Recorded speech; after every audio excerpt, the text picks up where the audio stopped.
Greetings, friends. You are listening to We Own This Town Music, the podcast for showcasing new and notable tracks from Nashville and surrounding areas. I'm your host, Michael Eads, and this is volume 327. As you can tell from the title of this episode, we've got a special one for you. This episode, I had the absolute honor of sitting down with the members of Forget Cassettes, Beth Cameron, J. Phillips, and Aaron Ford, to discuss the writing and recording of the album Salt. To provide a little background, Forget Cassettes was a band that was formed back in the early 2000s. Their debut record, Instruments of Action, was released in 2003 and met with a lot of critical acclaim, locally, regionally, and nationally. The songs on that record are largely comprised of just Cameron's voice, guitar, and drums, and every song is equal parts intimately quiet and outlandishly explosive, all while being deeply personal and earnest. The follow-up record, Salt, was conceived and recorded in 2005 and released in 2006 by Theory 8 Records. Shout out Aaron Hartley. Beth Cameron enlisted Jay and Aaron as new collaborators for the undertaking, and the band's sound evolved.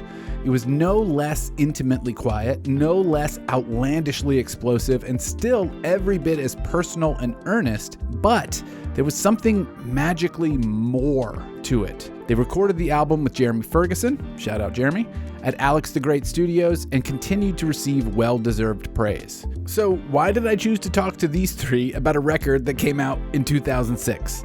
Well, the album was recently re-released on vinyl by YK Records. For full transparency, YK Records is my indie label, so there's a bit of bias here for me to promote the album Finding New Life here in 2022. I admit to that bias and lay it out here at the top, so there's no tricks or deception about the intent behind this episode. I want to provide a platform to promote the record. For existing fans of it, I hope you'll hear all of the inside baseball. For those that have never ever heard of it, I hope you take some time to check it out in full. To that end though, I will say, I did not release this album originally in 2006, and it had a massive impact on me. I've known Beth Cameron since we were in high school in the late 90s, and have followed every band she's been in since that time. The first record from Forget Cassettes was a smack upside the head that put me in total awe of what she was capable of, in terms of songwriting, guitar playing, and riveting performance. Salt doubled that awe, which I did not think was possible.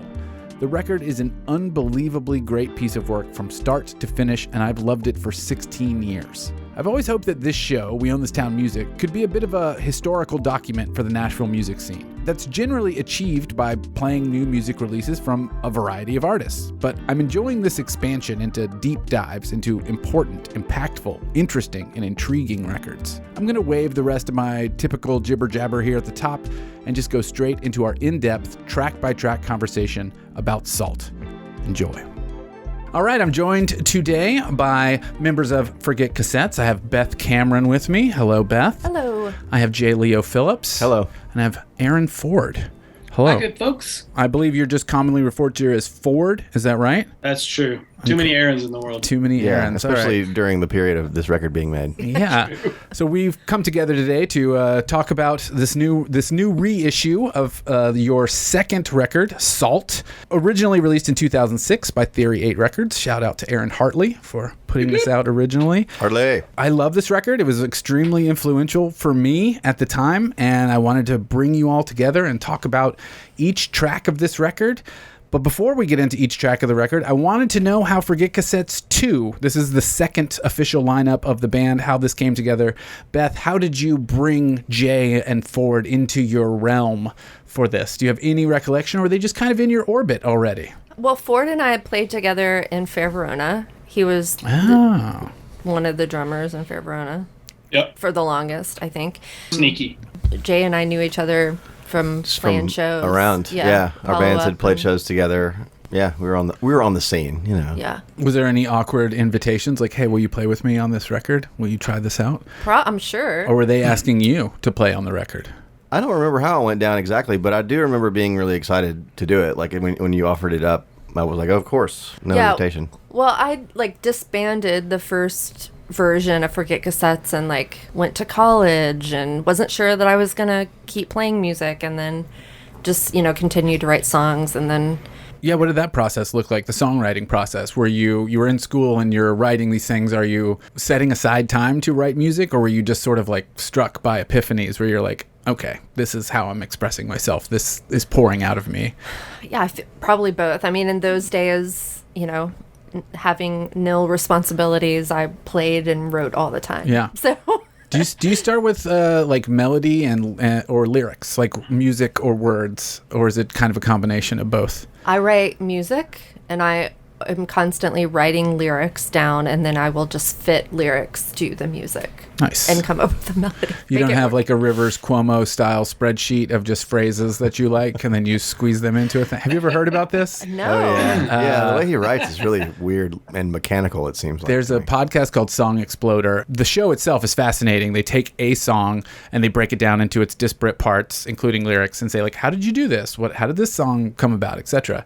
And they did an episode with Rivers Cuomo, and he's like, yeah, I keep a spreadsheet, and it's just, random phrases I lift from other songs and books, and it's a really massive spreadsheet. And then I'll just find 3 chords that I like, maybe from like a 60s song, and I'll fit the words into it. And it's like devoid of emotion. It's completely robotic. I mean, I will say that I do, for my own songs, I do like, keep a running note in my phone of just like phrases that I think of or that I hear or whatever. But yeah, it's not like in a spreadsheet, like, Sure. It's not that organized. Yeah. I assume all songwriters have audio notes on their phones for all sorts of Oh, things. yeah.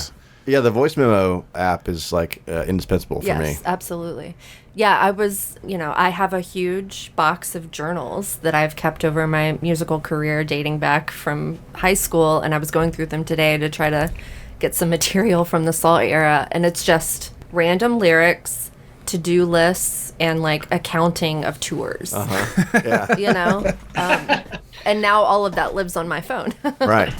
I remember hearing about back in the days long before smartphones and even little handheld cassette recorders. Elvis Costello would call his own house and sing melodies on his answering machine when he thought of something, like when he was out. I thought that was pretty good. That's incredible. I mean, I would say a lot of these songs from Salt, I was writing using cassette recorder in my room, in my apartment or whatever, and just pressing record. And I mean, that's how I wrote for years until I think Jeremy Ferguson took pity on me and gave me a 4-track or something, really? and started playing around with that. Yeah. Well, this record was released in 2006. So when does the process of forming Forget Cassettes 2 start? 2005. I guess it was, not too long before. Oh, wow. Yeah, we got started into it pretty quickly. And you had all the songs basically already, right? Like, I had the skeletons. Yeah. Yeah. We practiced a lot, as I recall. We had that rehearsal space downtown on 2nd where everybody rehearsed. The public storage, which has now been torn down and rebuilt, which sort is of in the same crazy spot. to me. I was thinking about that the other day. I think about it whenever I'm, driving through there, which is not often, but I used to go there in the middle of the night by myself. Oh, wow. I and didn't play realize you and did write. that. Wow. Can you, I would. That was I want to especially wag then. my finger at my little 24-year-old self. Especially then, it was a different part of town than it is now. Yeah. It's unrecognizable now. Where on 2nd Avenue was that? Right at Like the Lafayette interstate, and 2nd. Oh, wow. Yeah, is that right? Mm-hmm. Right next to the world's largest adult bookstore. Yeah. Yeah, and where the Muse was and all that stuff was around there. Oh, wow. And now none of that, all that stuff's gone. Yeah. Although the public storage is still in the same general location. They just rebuilt it. Yeah. Seemed to remember the other day that there was a weird moment we were speaking about this practice space, and we'll probably talk about this here in a moment because we're going to talk about the songs. But I think the catch was one of those that we didn't have. I think maybe you. had, maybe that like, was more pieces of collaborative. Beth, Yeah. But like, I remember that was like maybe. I think you and I showed up and like started writing, and then Jay popped in, and For And then I sure. went, like it just kind of came together, right? And then It's a like hit, I baby. think I think a couple of them came later, but for yeah. the most part, I think it was all, at least like you said, Skeletons were there at least. Although, but when we did start practicing a lot, and I recall we practiced a lot. Yes, we did. I was just Like about- multiple times a week. We did 2-3 for- times a week For hours at a Yeah. for time. hours. Yeah. Wow. And we hammered the stuff out, and it became way more. We each, Ford and I, put our own kind of stamp on our parts, and then it became much more of like a band than just like here's some songs that some guys are playing on. Yeah. right. Absolutely. Were they still skeletal when you decided to go and record, or they were in a pretty fleshed out form by the time you made that decision? They were- I think they were pretty fleshed out. We had basically recorded it like 3 times. The The castle. one, And then we did it pre-production world at Jeremy's, which That's we right. basically ran through the whole record at least twice, if I recall right. Yeah. I forgot And then about that. That's right. the final, Adam, actual. Alex the Great. Yeah. Yeah. Totally forgot about the thing that we went to the castle in Franklin and recorded. With Richard Feaster. Did we record Yep. all the songs? Or just a handful? No, a handful. Yeah. Because we were trying Everything. to decide if we wanted to work with That's him or right. not. And it was, Right. it was a great studio, and he did a great job, but it just wasn't the sound that we wanted. Yeah. Right. But, like, I think we had also been touring fairly heavily, like, regionally in between all this. So we were, like, a pretty well-oiled machine by that point, I think. Yes. So you're also trying out the songs live and fleshing them out in that environment as well. Yeah.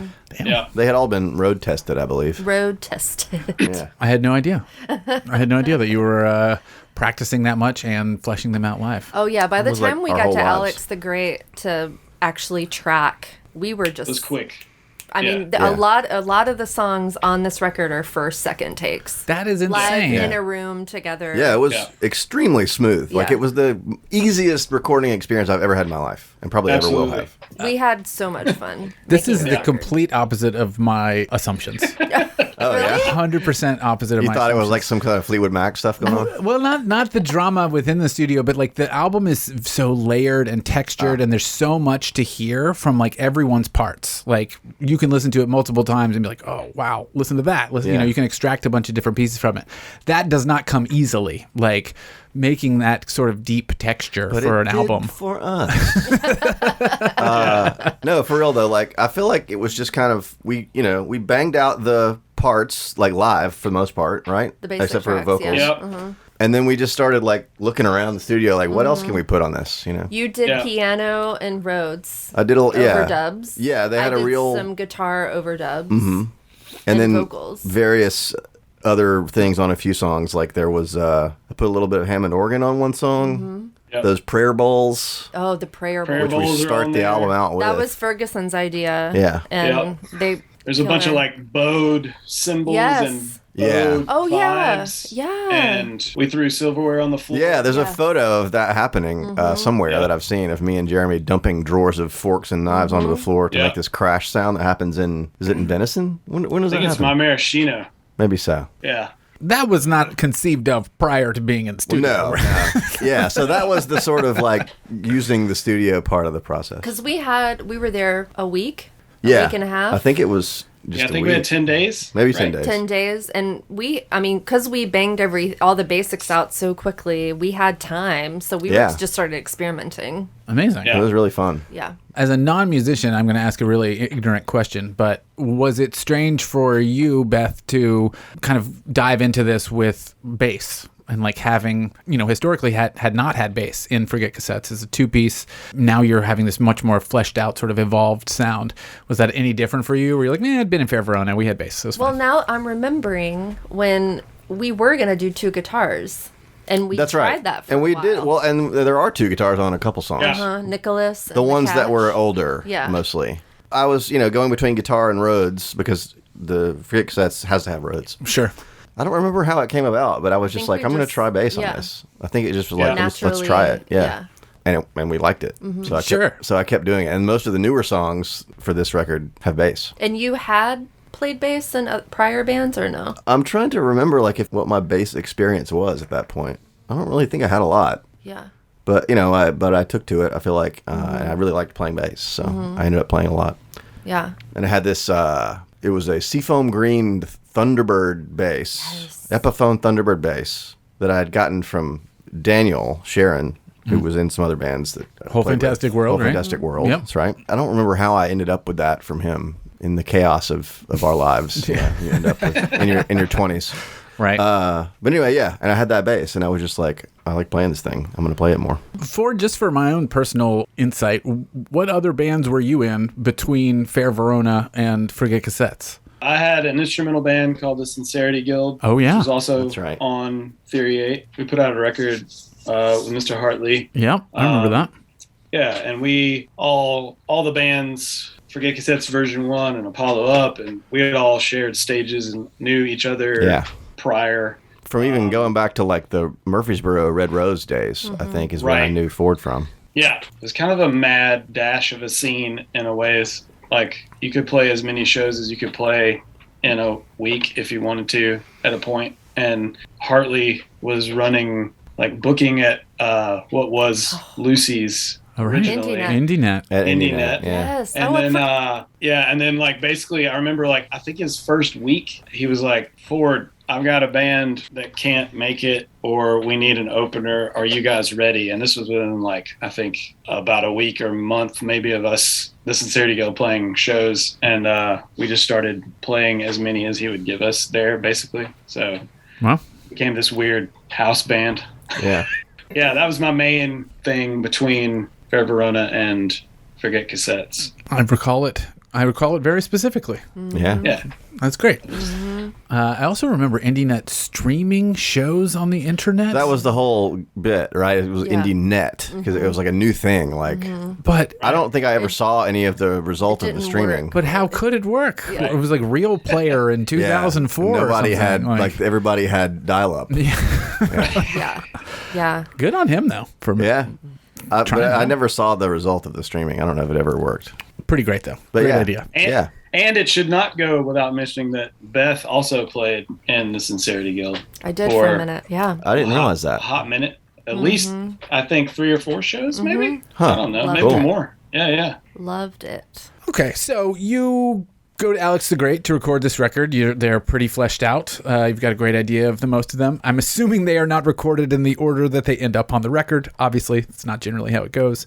If you want to give me any sort of just general rundown of what those 10 days look like we banged out just drums and bass first, or you focus song by song, I'm not sure. Yeah, we were in a room together, and Yeah. we had those massive foam Gobos. barriers, Yeah. gobos that we had around my amp Yeah. and your amp. 'Cause we were all very loud back then, Yeah, too. very, very obnoxiously loud back Yeah. then.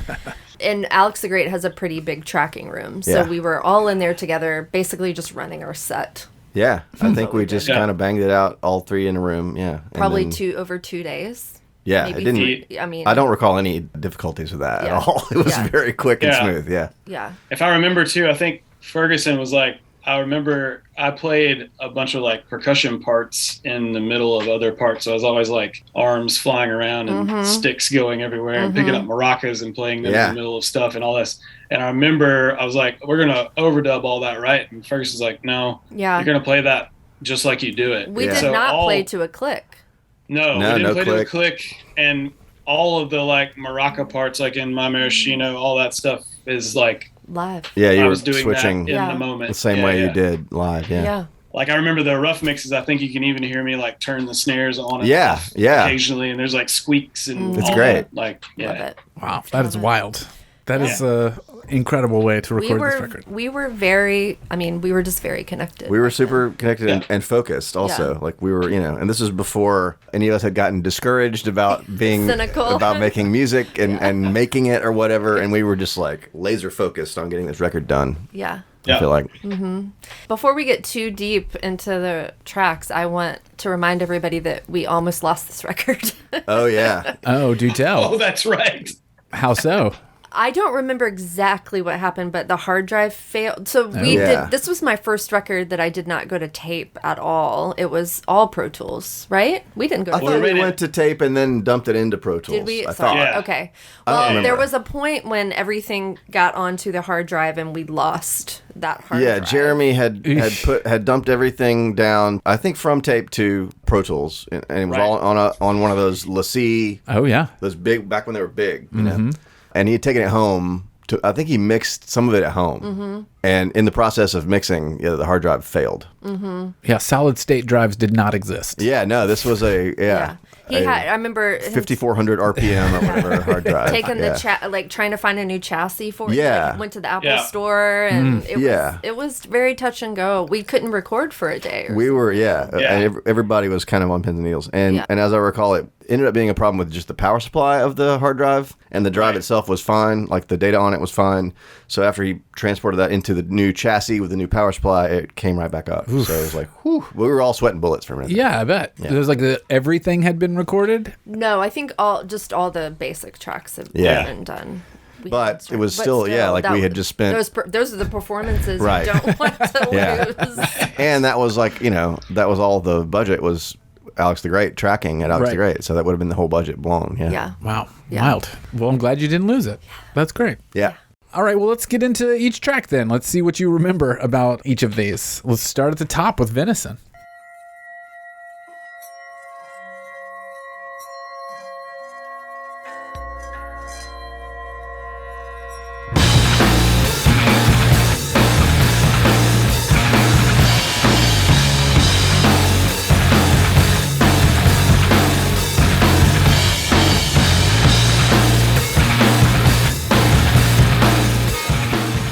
What can you tell me? Well, the song is about. And don't feel obliged to give away any secrets or anything that you don't want to. Some sure. artists really don't want to talk about lyrics. You know what I mean? Yeah. It's up to you and what you want to divulge. There's no pressure here. No pressure. I don't feel any pressure. Okay.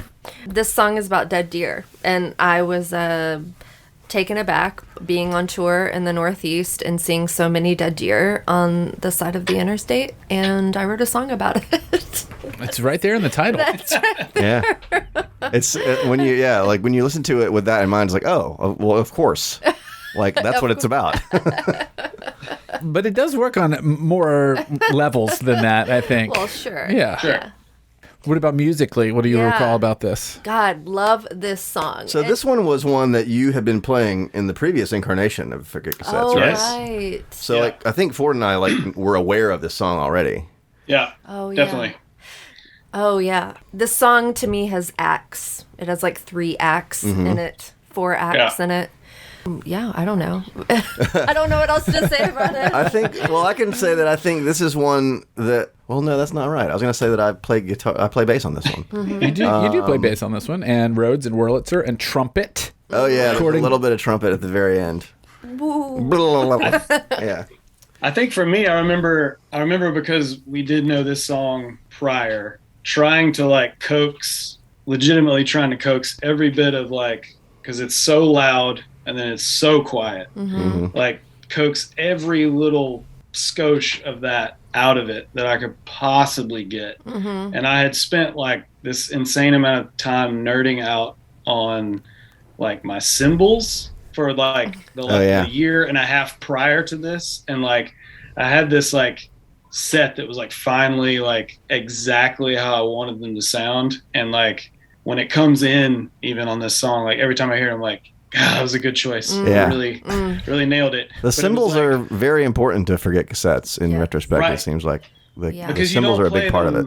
Part of the thing is you don't play them as much as I think people would think in a big loud rock band. It's actually I started playing these giant cymbals to keep from hitting them as much. Right. It was just you just hit them once and let them go. It's more of an event when you hit it. Yeah. Right. Oh, yeah. And this was one where it was okay, to make the loud parts really loud, we're going to do this with the cymbals. But then, in those verse sections and bridge sections, just very lightly tapping everything else before it blows up again. That was the main, for me anyways, was the big thing with this one, because it came as the first song. Yeah. Ford, what's your general experience with playing drums in this band? Because they are so massive, especially on this record. The drums are massively explosive. Is that just were you just worn out beyond belief at the end of every practice and performance? Or had you sort of trained yourself to know how to do it correctly? I have always been, depending on who you ask, borderline hyperactive. So it was just, that was the energy part was never really a problem, just because I just loved doing it so much. And from all of my prior experience, it was just play it like it's the last thing you're going to play kind of thing, which sounds cheesy, but it's totally true.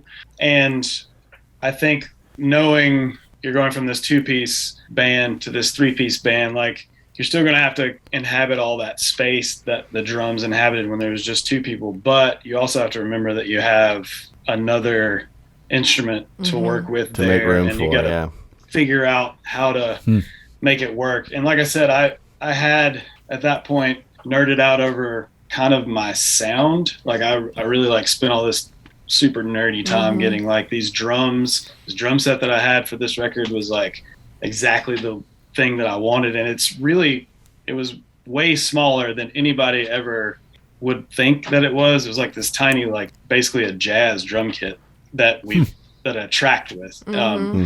And credit to Ferguson for getting this giant sound in this. I mean, it was a big room, so like he used a lot of room.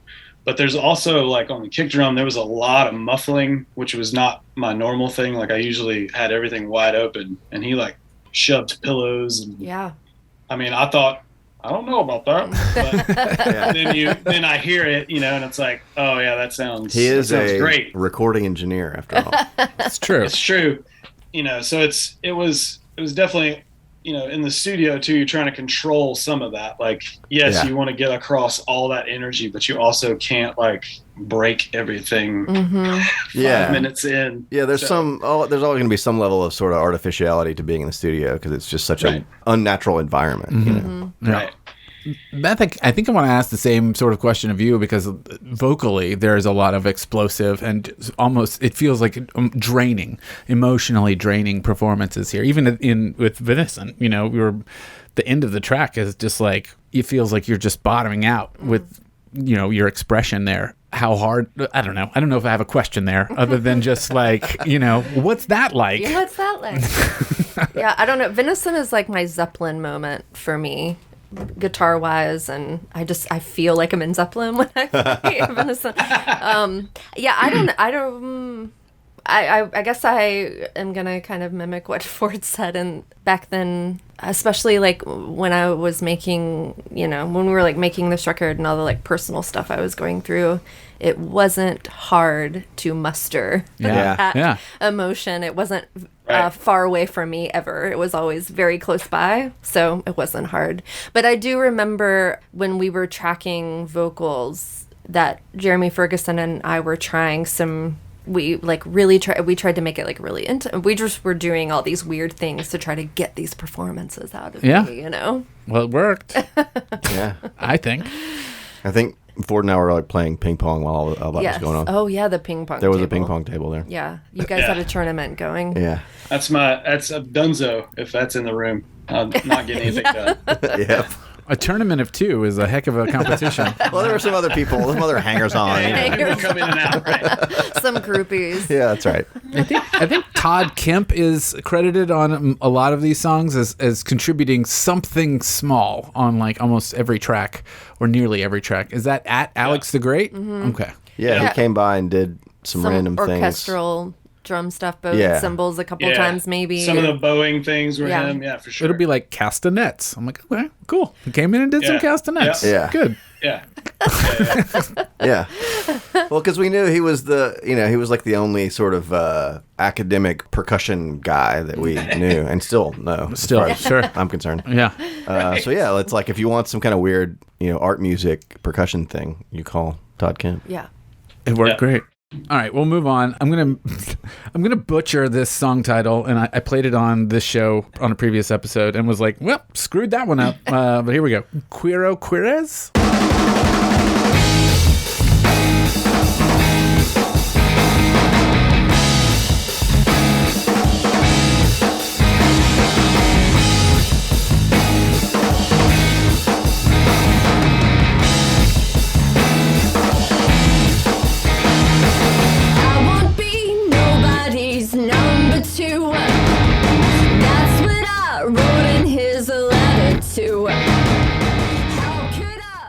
Quiero Quires.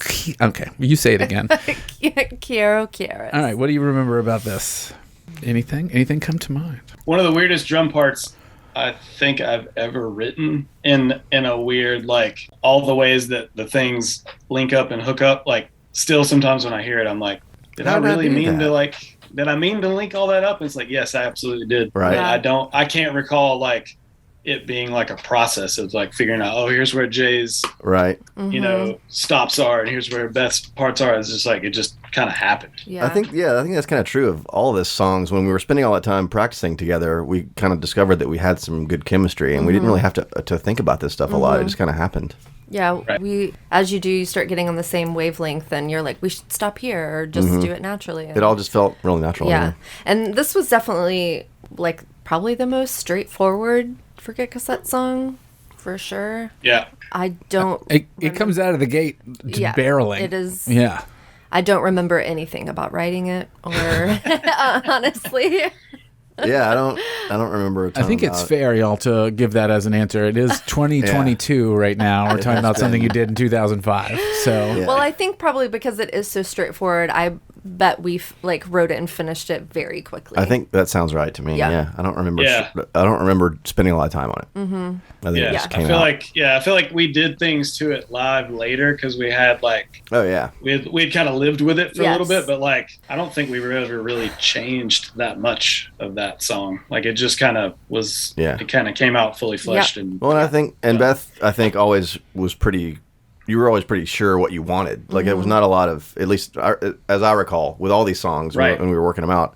You knew how you wanted it to go. There wasn't a lot of well, maybe we should do this more times here or whatever. It was like, no, you had it mapped out. Yeah, I'm a Virgo.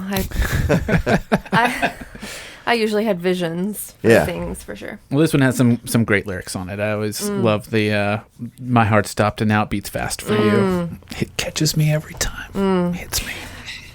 Yeah, That's true of a lot of the record. I mean, I think musically and lyrically, this record really packs a very potent punch for me throughout. So this Kira Kira's I wrote about. I was freshly out of a long-term relationship and dating a guy. He was in medical school and not from here. We had like a long-distance relationship, and that song was just kind of about being into somebody after a long time. Yeah. I don't know. Yeah, And there's definitely some medical metaphors in that song, but anyway. Oh, I didn't even think about that. Okay, wow. wow, we're revealing all the secrets. I love it. Yeah. This show is for Forget Cassettes fans that want the inside Yeah. scoop, and that's a great scoop. Let's move along to the catch.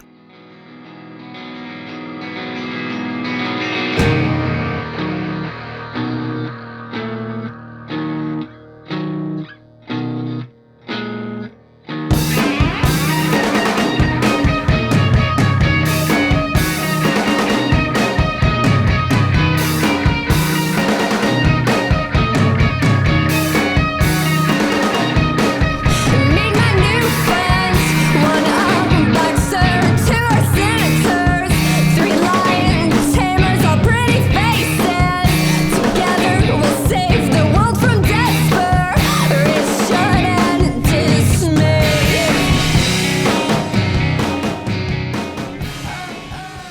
Which I believe was the single. Should have been a massive hit, in my opinion. I thought, a great I track. think it's a great song. I think it still slaps. It does. Yes. And that was another one that I feel like that kind of came out of. I mean, you had the skeleton of it.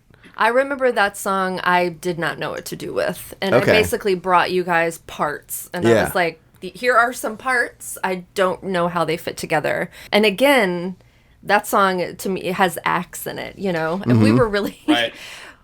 I don't know if good is the right word, but we liked to just smash parts together and be like, we're just Yeah. going to make this work. Yeah. Well, yeah. I feel like that one kind of came out of us practicing a lot together. Yes. And Oh, that end where I'm doing a different time signature. than Oh, you yeah. guys, Yeah. Ford and Jay are doing that. We worked on that. that's true. Yeah. That's true. We did labor over that a little bit. I feel remember like. the catch being pretty laborious. It's interesting to hear you say that you just mash parts together because, when I think of early era Forget Cassettes, it's very easy to kind of simplify it into, it's a quiet, loud band. There's a lot of quiet parts, and then it would explode, and then it would be more quiet parts, and it would explode. And with Salt, it felt like, it's a quiet, loud band, but there's just this intangible other thing happening where it's not necessarily just like two parts, it's maybe three parts and acts. The acts, I think I maybe never would have articulated that myself, but I think it's clear as a listener that is happening a lot, and it's I think what makes the record so fascinating to listen to. I don't know why, but I just do not write verse, chorus, bridge songs. I just do not think that way, and I've always just been like a novel, I'm just sort like of linear. yeah. Yeah. Well, it's a very interesting way to hear a song, for sure. It's much more interesting, you know what I mean? Like, first Yeah, chorus, it's- verse, you know what's coming. There's plenty of that out there if you want that, Yeah. go find that. I definitely think that this was that perfect illustration of that, not using the symbols as much as you possibly could to just drive a song from wall to wall. It was like Oh yeah, a that's chunk true. of this that doesn't have any. It's Oh, like yeah. Your verses are main like just part is all just toms. Yeah. Yes. That's it, and you just ride Yeah. that out until the moment where it like gets big. A And totally unconventional rock drum then we- part. Yeah, Yeah. absolutely. yeah, we have the weird. I think I might have been the jerk who was like, "Hey, Yeah. what happens if Jay and I play I think so. one-time signature?" I think that was your idea. Yeah. The total because we had noticed drum that thing. the dun digga digga dun, you could count it as whatever the other thing is now. I You're can't 6 remember. and 4, right? Like, Yeah, Yeah. it's like a 6/4 thing or whatever. Yeah. So we kind of noticed, like, what if we just do that on purpose instead of kind of like suggesting that? What if we just do it? Mm-hmm. I remember that part. Yeah. But you're all coming from bands that loved different time Oh signatures, yeah. right? We came out of Very Absolutely. nerdy. a about scene that. where that was not an Yeah. unusual thing to do. Yes. Yeah. Yeah. Well, just meaning, I don't mean like it wasn't weird. I just mean like you had experience with it. So maybe Right, it wasn't that hard of a hurdle. You were just like, right, oh, yeah, yeah. we do this. Yeah, no, it wasn't like rocket science or something to us. It was, like it was a known thing. Like we knew we could do it. Yeah. It just took a while to get it nailed down. will it sound good? That Well, was it Right. sounds good. Yes. Yes. Yeah. Yeah. Yeah. Is there anything you can tell me about the lyrics of this one? I think this one, again, is very, there's a very much a story here. Yeah. I It's mean, about Hurricane Katrina. Yes. Cool. That's what I thought. Did you think it was about that? I think we probably have talked about it before, but I mean, just like the city's underwater at the fault of our government, how we kept warm in our beds. Like, there's a lot of like fucking government, like that sort of sentiment of like, there's all these players, but the people are sort of fucked. Yeah. And Yeah. that's what I get from it. Yeah. Yeah. And that was, that was the year it happened, right? Yep. 2005. Yep. Yeah. Well, great. Great. And that, yeah, Katrina still having a long-lasting effect Yeah. on that city. Still topical. Right. Yeah, wonderful. And that the Catch was released with the bonus tracks that are on the vinyl release. Is that right, or were they different songs? There were 2 more singles on the Catch, right? There were 2 B-sides. There was Yes. the Fast Sleeper. Or, Oh. wait, Yeah. no. Fast, Patience, Beth, Oh, and Fast- Sleeper. Yeah. And yeah. yeah, that's right. Yeah. Sorry. Which Sleeper was the first one I think we wrote together. Oh yes. Is that correct? Yes. I I'm think not so. remembering. I feel like we Yeah. first got together at your parents' house, Beth, maybe, and Your like mom's and house, like right? yeah, Oh, my mom's house. Very close and to that was where I where we live now. first Yeah. practiced. Yeah, Yes. and then I think that was like one of the first ones we like. That's really right. worked Okay. out. I do remember that now. And that song had many iterations. Yeah. Yeah, We like put it aside for a while and then came back to it. Yeah. absolutely. So maybe, And now it seems like now that we're talking about this more, it's like maybe it didn't come together so easily. Maybe And we then just, I think also the Catch, because we were going to put it out as a single. Did we not play that? I feel like we didn't Wait. play it out until the release. oh, I was trying to oh. remember this the other day, but I felt like Well, that we- was like one that we didn't touch. We had it ready to go. And We then, actually like, just never played the Catch live very often at all. There was something about it that we felt like didn't translate very well. Yeah, well, because it was one of the ones that I played guitar on instead of bass, so it maybe felt a little empty compared to the other ones live because Yeah. it didn't have the Right. low end. But we did it a couple times, didn't we? Yeah, we definitely, but it just wasn't Yeah. Yeah. in the set always. Yeah, it wasn't.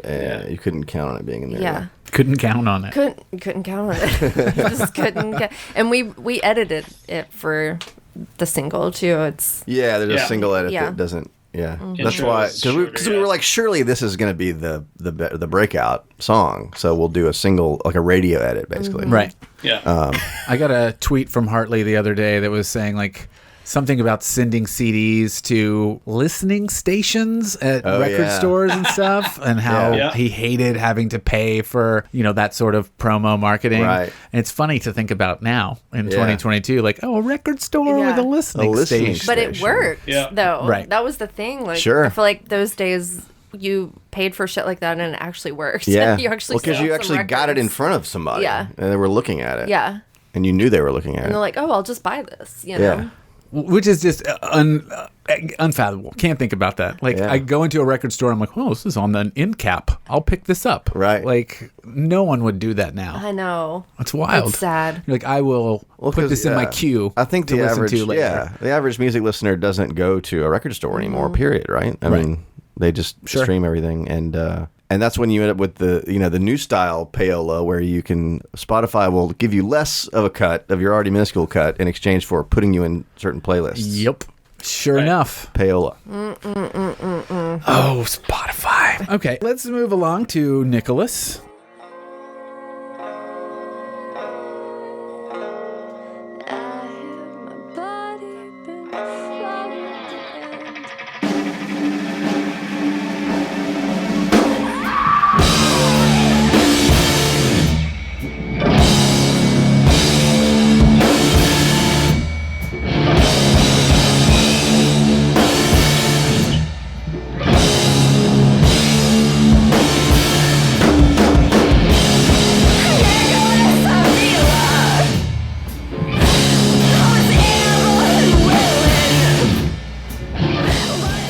This is another one that I think kind of made its way into the second version of the band and found new life. What can you tell me about Nicholas?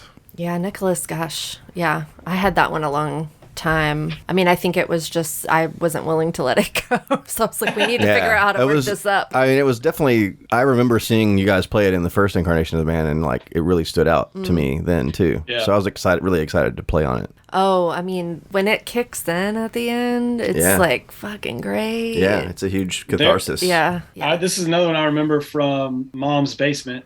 Only because I remember when we first started playing this, for me, it was weird. Because like I didn't know if it was like trying to figure out how far different it wanted to be, or did we want to do a different thing. And so I was listening to, I think, a lot of Depeche Mode at that exact moment, and I was like, I'm going to try and make as much of a live drummer's version of a Depeche Mode thing. And even on the Castle, the demo on the Castle is like completely different. Like there's like a drum beat happening through the whole first half. That's like, I don't remember that at all. It's not good. I would like to hear that stuff. Much better. It's so much better without it. But it was are there no drums at the beginning of it at all? Are you doing like bowed or anything, and then it just comes in with the snare roll? There is like there's some like a little bit of cymbal stuff, I think, right? and some bowed.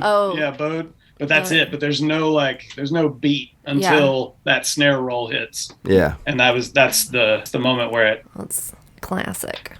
Classic FC. It is a classic FC moment for sure. Unfurling for sure. Yeah, I remember being I super nervous about that drum roll. Like, I was like, I'm gonna have to hit this thing spot on. You gotta nail it. Like all the mics are like right up. Like a drum roll is just like. Oh right, yeah. Can be torture. Yeah. Especially for any amount of time. Like keep it even. And right. It's got to be clean. Yeah. Yeah, and you do it for a second. Yeah. Thanks. Yeah, it's not a shorty either. No, it's not a shorty. It's not a shorty. I love your vocal performance on this, as I do the whole record, but there's definitely that sort of my envy, my lust, and then kind of like this whispery, very like pointed forever. I hate my vocal performance. Really? Oh, that's interesting. I do not like it. There are a couple of parts when I whisper, and I'm like, ugh, why did I whisper? Oh, I like the whisper. So, like over the top, trying to be seductive, or I don't know. I think it's cool. I think it works. I think it's awesome. I think I could see it as being dramatic, but in a like intentional and I mean, we were a dramatic band. It worked. We were. Yeah, I don't know. I guess I just feel like I've had better performances of that song, but anyway. Wow. We also recorded. Well, you're wrong. We also recorded your guitar, Beth, through a cigarette box. Oh, that's right. Yes. Yeah, that was like a little toy that was floating around. Right. I feel like a few people had those back then. It was like kind of a thing. But like I forgot what the company was, but they made this amp in an old pack of cigarettes. Like they would be in different brands or whatever. But like it was just a little what, like a 2-inch speaker? Mm-hmm. Yeah. And the whole and all the jacks and everything inside an actual pack of cigarettes. And it was like, of course, very tinny and small sounding. Right. But it was like a novelty and it was neat. And Jeremy tried it out on your guitar. The first half of... Yeah, the whole first half is through that little cigarette amp. Wow. Do you remember what brand? I think they were Marlboros. Okay. Yeah. I don't know why I care. I remember being so shocked at how close the mic had to be. Yeah. Yeah. Like looking in the out of the control room. Yeah, like it was sitting on a stool, I remember. Yep, I remember that exactly. Yeah. And so crazy. And there was this little cigarette amp. The mic is bigger than the amp. Yeah. Yes. It's funny. Yes. That was some of that fun studio stuff that would only happen if you were like in a studio together, Yes. having ideas from what's around Yeah. you. Like Yeah. that's the kind of thing that wouldn't happen, working at home digitally. or What whatever. kind of like? Obviously, Jeremy brought this. I'm assuming, or did one of you just happen to have the cigarette It was amp? at Alex the I think it was Great. in was the, at yeah, it was Instagram, there. It was just there. They had a bunch of fun stuff Oh, yeah. there. Yeah. Okay. Great studio. Yeah. Best, Okay. best Classic one. Nashville studio. It is a Brad classic. Jones Yeah. owns it. Great Yeah. guy. He was my landlord for many years. Oh, I didn't realize that. Wow. Interesting. Good, Yeah. good guy. Well, wonderful. All Great right. studio. Anything else about Nicholas before we move along? I I feel like remember. it's the one that.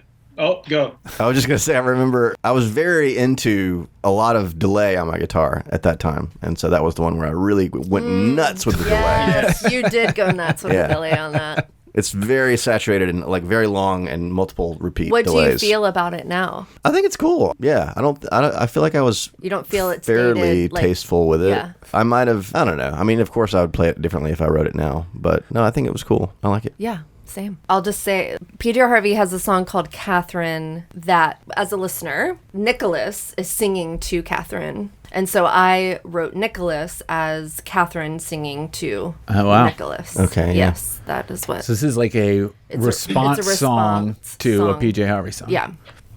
How do you feel about the comparisons to PJ Harvey in the press that you Oh, get for this? I'm not. I know it's like no one's going to be like, yeah, I'm PJ Harvey for sure. I'm there. But does that feel like an admirable kind of comparison to make to you? Or does it tire you that there's like a handful of these female artists and you're like, okay, you said PJ Harvey and Cat Power. Great. Okay. Let's, pick somebody else. Or does it feel good to yeah. be in that same league? I don't know. Well, I think it's lazy. I won't say it like feels good just because I do think it's lazy, but I mean, I'm, a big PJ Harvey fan, so it doesn't hurt my feelings. Right. Yeah.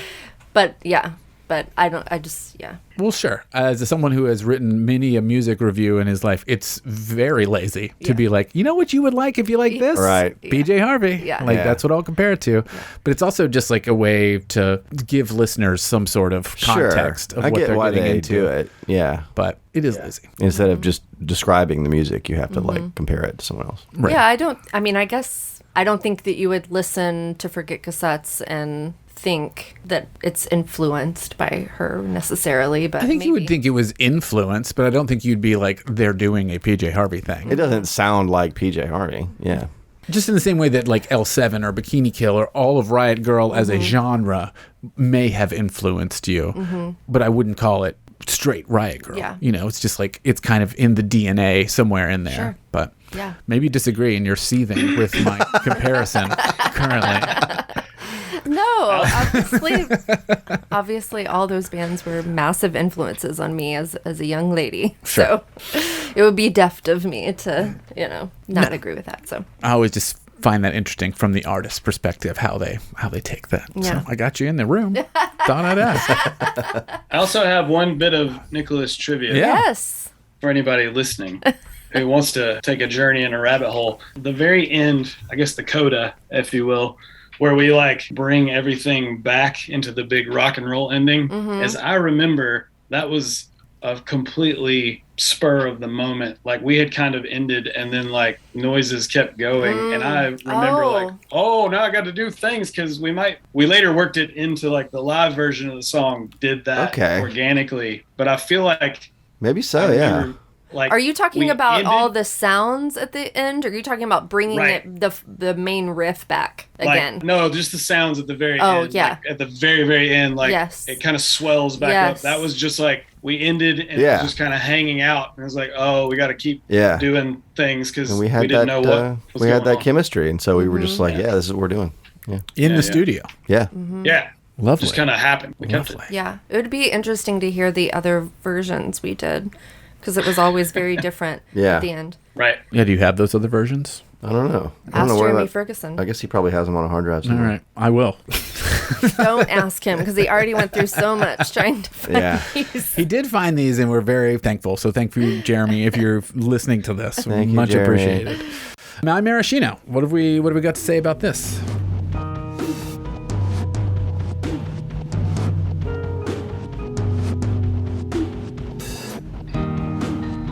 This is the last time I'll see you. Chase my curves, I kiss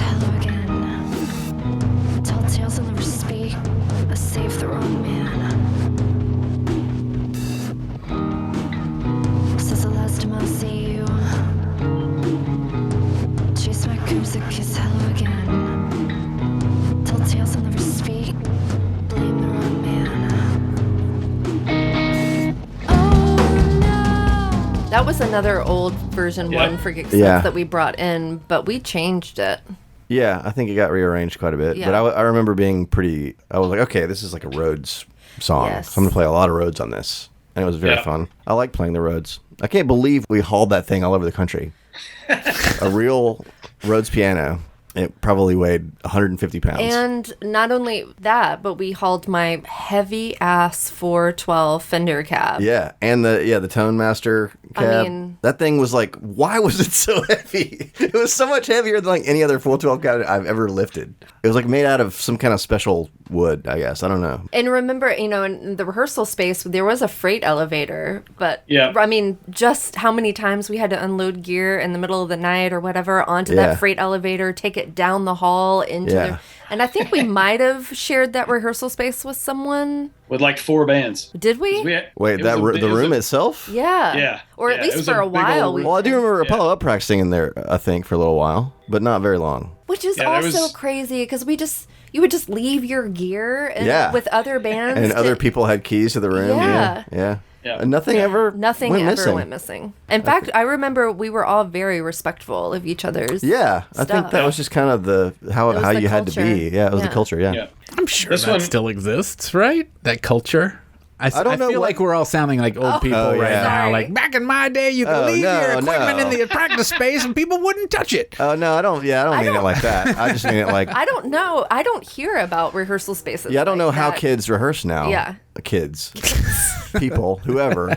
But like, yeah, I Because don't know how was that the works only, now. You rehearse Yeah. storage spaces. Everybody I had- don't think you do that anymore. Yeah, every band in town had a storage space that they practiced That's in true. that same spot. That's true. That's probably illegal. And I don't know what they do now. Yeah. Yeah. Yeah. Again, liability. Yes. Yeah. For sure. Ford, Major sorry. liability. Didn't mean to cut you off Yes. with my get No, off no, my no. lawn comment. No, you're good. I just remember this one being, because it was an older Forget Cassette song, it had, I think there was like a drum machine that was originally doing some of the pads and things Oh that were my being God. used. Was on there? this one. Yeah, I didn't. I And- forgot about that. And so this was another one where I had to like, how do I? Because I am a drummer. I'm a drummer and I play guitar, but I can't do both at the same time. And nor am I gonna, I can do all kind of percussion-y stuff with my hands while playing drums, but playing another like keyed instrument and all that is Yeah, just not my. Did I want not you my like? expertise. Was I like Ford? I'm gonna need you to. To play No, some you synth were. drums. You were. I mean, you're amazing in that. I think you were like, I want to do something like very different. Yeah. Let's see what happens. Mhm. And so that's where the drum beat came from, was like, this is kind of me aping what was going on already with a drum machine. and then with a drum machine. Yeah. And then we also added like the effects. yeah, to the that- reverse that whole reverb. front part. It's Right. like reverse Yeah. reverb and all that. So it's like playing basically on top of itself the Yeah. whole time. Yeah. Which is really cool. And I remember me especially like deliberating over that in the Castle demo world, like trying to get it. We had very limited time and trying to get that like to sound like some kind of weird transistory radio sort of Oh, yeah. idea, but like yeah. it didn't really come out right. Yeah. Like I think what Jeremy did Yes. Yeah. on the final product was great. Like Yeah. that was exactly what it needed. Yeah, for you know? sure. What He is was- that happening at the beginning? That's sort of like backwards kind of. Yeah, it's like a reverse reverb effect, if I recall. Yeah. So I don't think the drums themselves are backwards, but the reverb that's on them is reversed. So the reverb And happens he also, before the hit. Yeah. And he put a huge gate on it, so you get that like Yeah. there's the tone of the whoop, whoop, whoop of this. That's all you get of the Yes. snare. You Yeah. don't get the like actual snare. It's just the whoop Yeah. happening the Yes. whole time. Jeremy was the right man for the job. He was. Yeah. Yeah. That's one of the pieces as a listener where I'm like, what is this? Like, what is this Yeah. ethereal, weird And I thing think that he they was concocted? And he was just like having fun with it. I think he was just trying stuff himself. He was experimenting a little bit, and I don't remember him doing anything where we were like, oh no, that's terrible. Like I think everything he tried, we were like, that's pretty cool. Yeah. For sure. And this is another one where this is the one where I mentioned earlier where I do the maraca guy Yeah, live. The maraca guy yeah, live. And even though it sounds like we clipped that whole front half on, that's really just the live track that gets affected. right. Like we didn't like cut and paste it. It's all Yeah. just one. Was My Maraschino the song that I would do the avocado shaker Y- and you were doing the yellow maracas? No, we started the intro later live where we would do for Salt and Syncope. We had that long that's intro right. where I would play again, nerding out 2 different times. Yeah, over each 2 other different on the polyrhythms. shakers. Yeah. Yeah. And I think that just came out of part of the flow of the live set. Like, I think I was having to change some stuff. And so they Right. kind of connected those 2 songs together while I was getting ready. Yeah. And that was such a cool, and I think that was a thing that we really focused on with the live set, was like making it a No set. lag. Yeah. Yeah. You don't, there's no breaks Yeah. between songs. No, we're not fucking around between songs, you know. Yeah. It was really important to us. Does that give you flexibility within the set if it's like that? If it's designed like that? Or is it kind of the same set every night and you're just tightening it up? And Well, I mean, it- yeah, I mean, I'm trying to I think it remember. depends on how you, you have connect flexibility within your inflexibility, I guess. Like, I guess we would have certain songs that had to go together. Right. But some that we could switch around. Yeah. I'm always super impressed when a band can string their whole set together. For sure. And connect it up in some way where there's not any awkward... Like, I just saw Stereolab, which was great to finally see them for the first time at Marathon, which I'm not a huge fan of that venue. But, you know, and I think it was their first show in a while. Right. Period. Like, I think Nashville's the first date on this tour they're doing. And you could see them kind of like being a little tentative between songs, like having to set stuff up and remember how things go. And, you know, fine. Like, I'm not mad about it, but it sure would have been cooler if they had strung everything together. You Right. know? Like, I don't know. I just think that's always cool when a band does that. Yeah. Yeah, and I think we had segues that were worked out that allowed, and I think this is what creates the inflexibility or flexibility, depending. If you create the segues in such a way that it's just like you're kind of just playing sort of a vibing sort of thing, Yeah, exactly. while people are doing what they need to get done. Well, you Jay all needs to can put his kinda bass give like on. a- Or, Yeah. yeah, you can give each other the like thumbs Yeah. up and the wink, and be like, okay, cool, now we can go. Yes. You know, Yes, for sure. then you have flexibility for sure. Yeah. This Also, I didn't mean to badmouth Stereolab. If you guys hear this, I think you're great. I didn't and, think you were bad. okay, cool. yeah, you just shat all over Stereolab and Marathon in like one I'm sentence. fine with shitting all over Marathon. That's fine. Same, me too. My Maraschino, I think, is nonsense lyrically. Oh, interesting. I mean, I'm sure there are some little truths in there somewhere, but I remember I was having a really hard time lyrically with this song. Interesting. I think it's very poetic. Oh, well, I mean, I like it too. it's not like I didn't spend time on it. No, I know. But there wasn't, I don't remember there being a deeper meaning behind it. Yeah. It was just like some of my like stupid poetry I wrote or whatever, you know. Well, great. I think it works great. It worked very nicely. Yeah. I remember a guy I worked with loving the song. Really? Like, I don't know when he heard it, or I think he just knew that I was in band playing shows or whatever. And like, he would be like making pizzas and like look at me and be like, man, that song's fucking great. That's awesome. That's awesome. Because he was in like a metal band and he was like, Oh, huh. I love this so much. That's cool. This is like completely different from me or whatever. Yeah. But like, he like, this is the one that he was like, it just goes so many different places. It really does. Yeah, It was always fun to play live, I it thought. was. Yeah. This is the Silverware song? Yeah. Is that the one with the Song silverware producer? dump? Yes. Yeah, we dumped it out, right? Yeah. Yeah. Oh yeah, with the big The drum dun, dun, dun, moment. dun. Yeah. What is the song, Jay? I think you give like a very in the room sort of like, "Ah!" and like kick Oh, the yeah. song I off. That was love a thing- Jay's, yeah. Oh, Yeah, so that was just a thing that I No, always... you Lonely and Does It. Ford Dude. and Jay That's would in do Lonely that Does It, okay. all Yeah. the time. Yeah. Wait, really? Wait, what now? It's in My Maraschino too, isn't it? Maybe. I can't remember definitely- exactly which It was one just it's in. something that I just spontaneously did all the time, and it kind of became like, you know, a thing. A Like, Jay No, I Lee. love it. Yeah. I love it. It's like it feels very in the moment. yeah. It also helped me to kind of get energized. Oh, and, yeah. You It's know. The moment right before the second verse in Lonely Does It for sure. Okay. Is the hup. Oh, yeah, there's a hub there Yeah, too. yeah. Yeah. I remember being on stage and you and Ford would do those back and forth to each other all the time. Yeah, yeah. Oh, I would like. You would If I yell got- all the time. If I got really lost in my moment, I'd be like, yeah. Yeah. Yeah.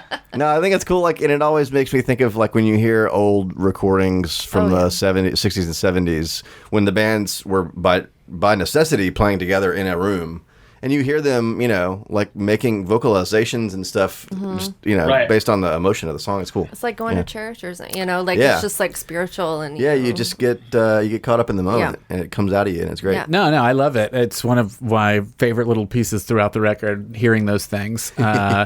I always wonder as an artist, like what obligation you feel to do it again live. Oh yeah, well then it feel like- becomes it does become a shtick. thing where it's like, oh well, yeah, do the hop. Yeah, I remember you always did it though. Yeah. 'Cause I remember. Even though Well, we it were feels- on opposite ends of the stage, it would be like I'd I still think wait. it just for the, was fun for us to do. Yeah, Yeah. Yeah. so it never felt forced really to me. Yeah. The No. small moments you got to Yeah. find to not get bored. Yeah. Yeah. Let's move along to Lonely Does It. Speaking of.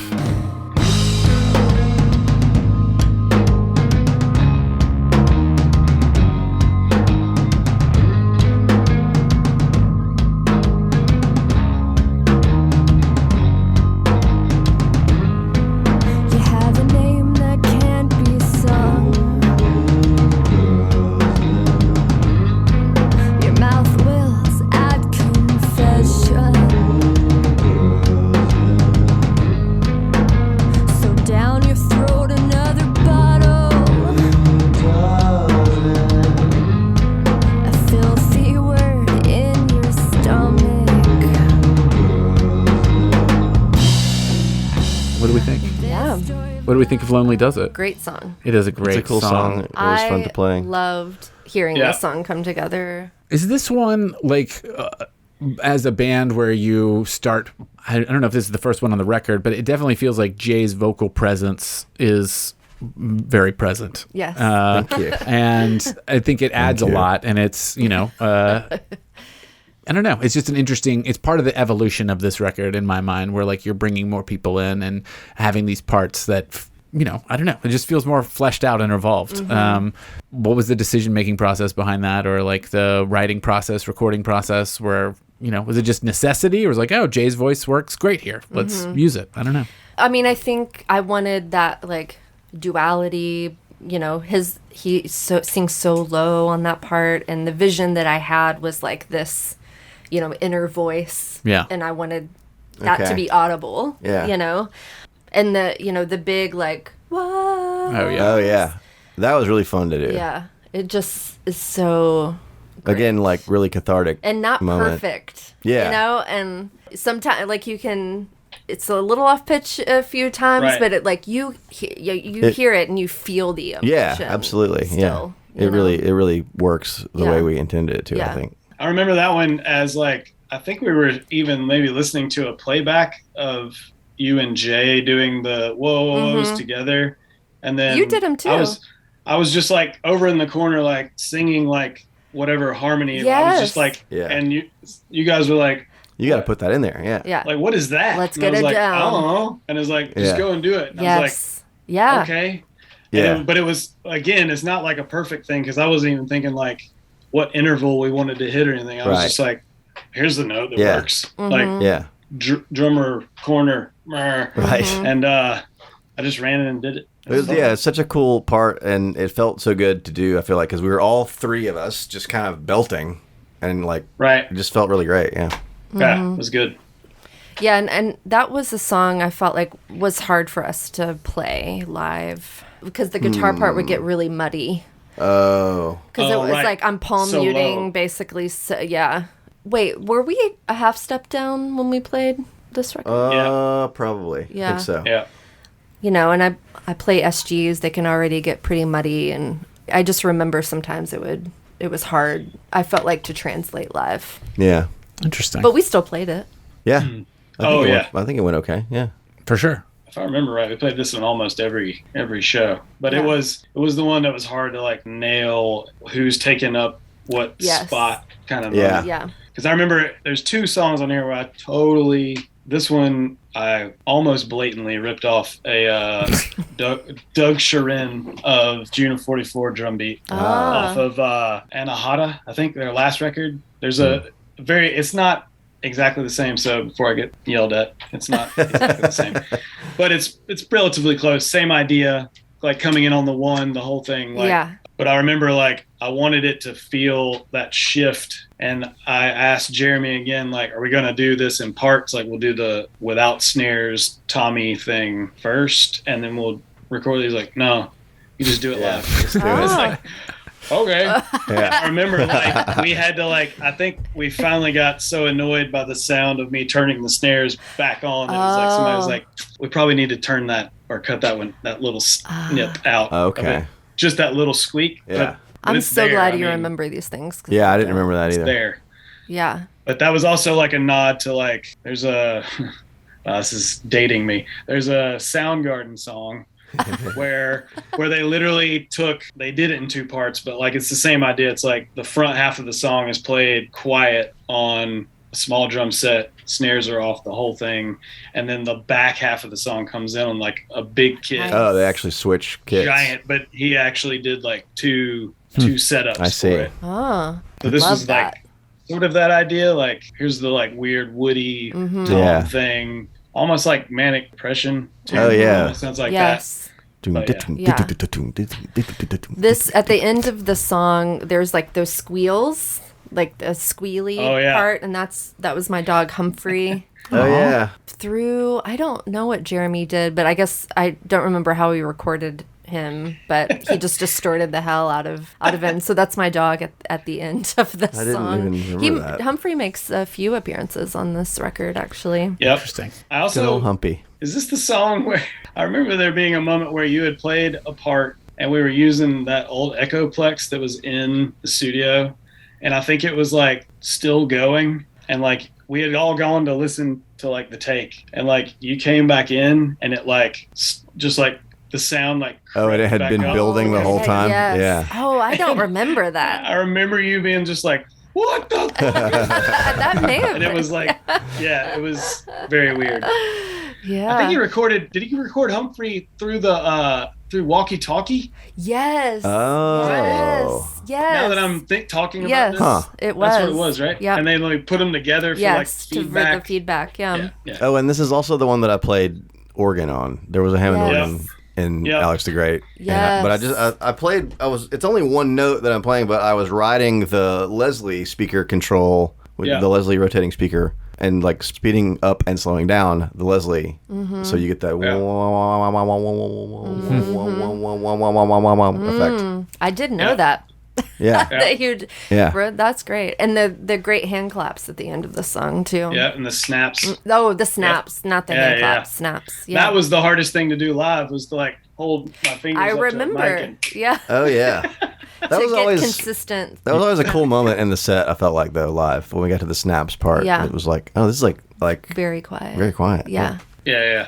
I mean, as a listener, this song like gives me the hot eyes, like you know, where you're tearing up when you got the hot eyes. Like Yeah. it's the end in particular is just like a wash. I mean, I can read the lyrics Yeah. now and feel the same sensation. It's just like intense. I think there's a lyric in this song that's like one of my favorite lyrics I've ever written.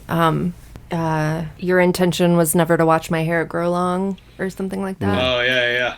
Yep. I remember, so I was going through a really hard breakup, and the song is about, I remember like standing on his roof in New York City, and, you know, we're like going through this shit, you know, and, you know, when you're like in the throes of grief and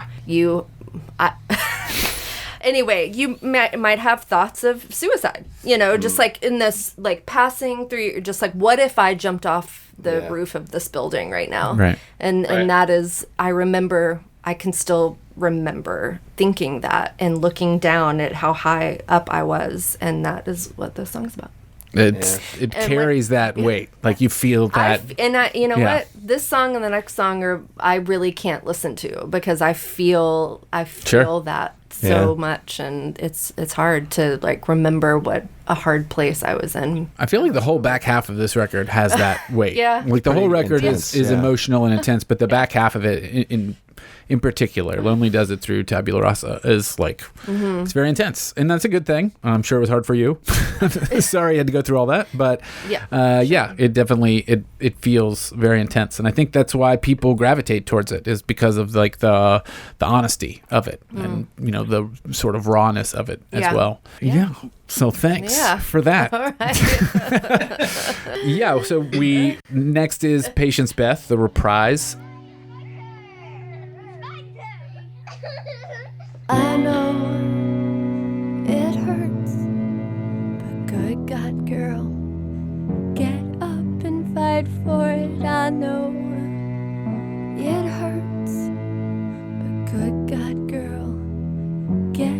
up and fight for it. I know it hurts, but good God, girl, get up and fight for it. I know it hurts, but good God, girl, get up and fight for it. You just said you can't listen to it, but is there anything that you want to share about it? Well, this song had a couple, we had the fast version, which was the original version, and then we slowed it down. I'm not sure why, but it's so beautiful, slowed down. And Yeah. I think it was your idea, Ford, to slow it down. Yeah, I think we had. Yeah. I think we had like the coda section of this had been sort of the same. That was the one connector of like things, but like other than that, like yeah, I think we had been through the like ringer with like trying to nail the fast one like right, and not it be too overdone or just like a straightforward rock song. And it was obviously a very very personal song, Yeah. and like we wanted to get it right. And there were things I loved as a drummer about playing the fast one, and but like I could tell also that it wasn't like it just wasn't right. Yeah. And I remember us turning all the lights like way low when we recorded it. And this is the only song that we did switch up the drum kit on. I played like bigger drums that we just found in the studio. Jeremy and I like went around and found all these old. It was like old. Oh yeah, they had a drums. bunch of really old drums there. Yeah. And like we, tuned them up the best we could. We really didn't do that much. And then like the cymbal stuff was like, I probably should have called Todd in for it because like the swells and stuff would have been a lot cleaner. But like it was just literally like I remember going through this, and I think we did maybe 3 or 4 takes of it even. And it was like, okay, that's good. And then we did the like shuffly snare section like in another take.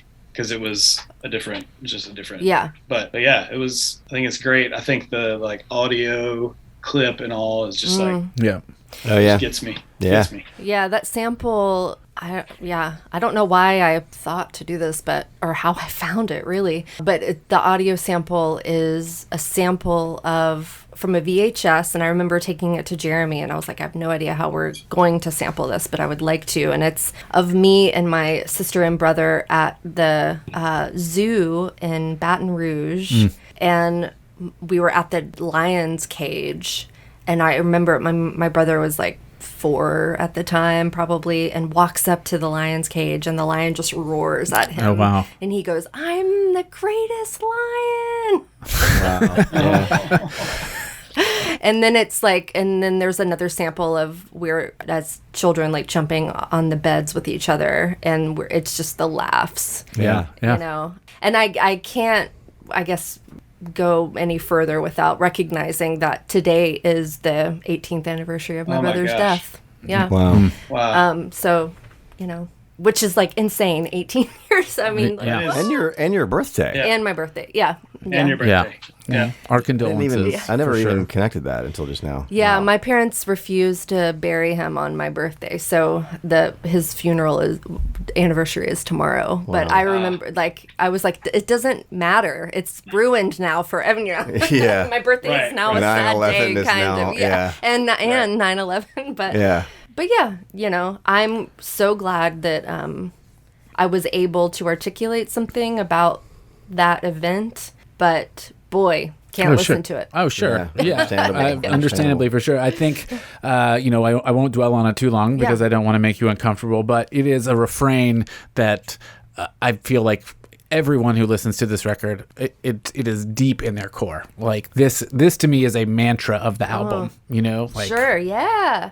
So Yeah. good on you. I'm getting hot eyes currently while talking about it, but I mean, it is like, Thanks, Michael. I will sing it myself. Oh, you heard it. I will sing it myself. Just like, be strong. Oh, yeah. Whew, let's move along. You got Okay. me more than you, which seems very inappropriate. No, not at all. Yeah.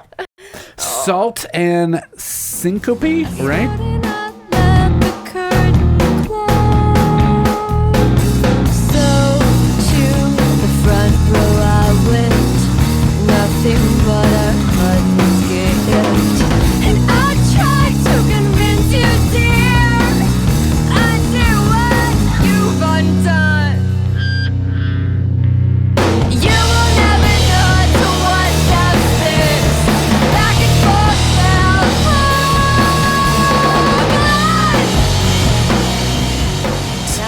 believe this one also had a typo on the original release that did. you were very happy that I'm so this happy. got corrected? Yes. Cool. What do we know about this one? How does this one go? Dun, dun, dun, dun, dun, dun. Oh yeah, that one. Oh, yeah. This is the only time a click was used on the record. Did we play Oh, with click it on would this? have to be. The end part when I do the other shuffly snare thing, that is to a click. Okay. Oh, yeah. And I almost shit my pants because I'd never played to a click before. Is that really the first time you'd ever Are played you a click? serious? I'm Was it absolutely hard? serious. Do you remember it being hard? No.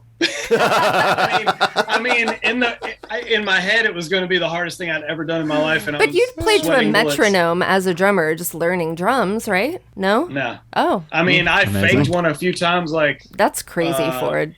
I You're think a wild man.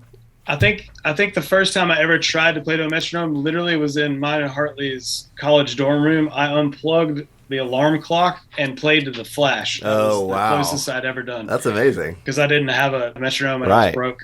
And I was like, all So right, you I gotta get my just timing watch the better. light. Just- yeah. That's so cool. But this was like the first time where it was like gonna have to like matter. Yeah. I think I had tried maybe in a studio before and it just freaked me out. Because I think a lot of times as a drummer, you're thrown into a situation with a click and it's like, now go and do your thing. And all you'd get is this, Right. and nobody's like, Yeah. There's too no much? Is it too nuance little? to it. I saw a drummer get fired from a session when I was working as an intern in a studio because he couldn't play to the click. He was like a great drummer. He was like a jazz drummer, but he couldn't play Right. to a click. So they're like, you're off the session. Like, What do we you need think someone who is can play to the a secret click. to playing to a click? Just getting in the pocket? Or? I think maybe a lot of people go through their careers without having played to a click, kind of like Ford. And so when they do, if they've been playing for a long time, by that point, they're just kind of too far gone, maybe. Like they can't, right. they're just not used to doing it, you know? This particular guy, you know, like it was his first time playing to a click and he just got couldn't to hack him. it. Yeah. I think it's also like, I think nobody really tells you, I think going in that like there are multiple ways to have a click.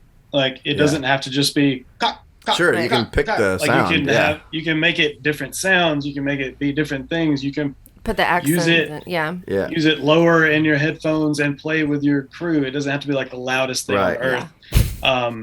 I think the weirdest thing for me about this was that I was listening to I think we were all in the room and I was just sitting in front of the snare, like just doing that, and I had to keep that like steady without anything else, but also without changing. Like you didn't want it to be like half of it to be louder than the first half. And Right.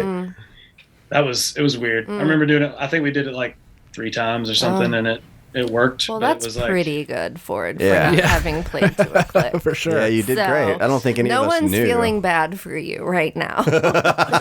Thanks. This is also my favorite song on the record. Is it really? Oh, wow. Why? It has. I guess it has become. Oh. I don't think it was. I think initially I think I had like some hangups about, I didn't nail the click thing, or it didn't Yeah. feel right, or like there was certain things I could pick apart never- about it that I wish I'd done better or worse.